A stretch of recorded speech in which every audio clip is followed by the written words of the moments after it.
நேரம் இருந்தால் ஒரு கணம் யோசித்து பாருங்கள் இல்லத்தரசிகளே. உங்களை விட்டு பிரிந்து உங்கள் கணவன் வெளிநாட்டிற்கு வேலை சென்று வேலை செய்கிறான். அங்கு அவன் சந்திக்கிற துன்பங்களை அவர் மட்டுமே உணர்கிறார். அங்கே அவருக்கு நிம்மதியான தூக்கம் இல்லை, நல்ல சோறும் கிடையாது, உறங்கும் இடமும் வாடகைட்ட ஒற்றை அறை. ஆனாலும் அவர் ஒவ்வொரு நாளும் உங்களுக்கும் உங்கள் குடும்ப சந்தோஷத்திற்காகவும் உழைக்கிறான். அவன் வேலை முடிஞ்சு உங்களுக்கு போன் பண்ணும்போது நீங்க பேசும் வார்த்தைகள் அவன் வலிகளுக்கு ஒரு மருந்து போல இருக்கணும். ஆனால் நீங்கள் செய்வதோ, நீ எனக்கு போன் பண்ணல, மெசேஜ் பண்ணல, தேவையற்ற கஷ்டங்களை வார்த்தைகளை பேசினால் அவன் வலிகள் கூடுமே தவிர குறையாது.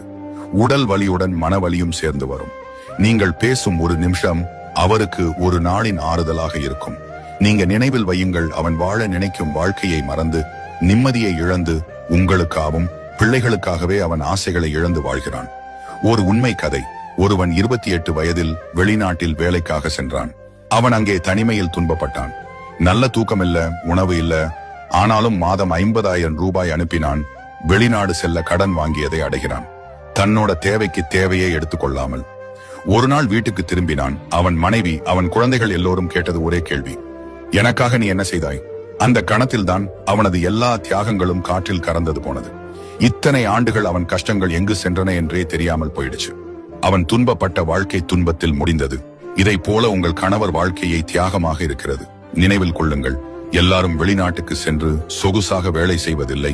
சொந்த ஊரில் செய்த வேலையை விட 10 மடங்கு அவன் வேலை செய்ய வேண்டும். அப்படி பிழிஞ்சு விடுவார்கள் அவனை.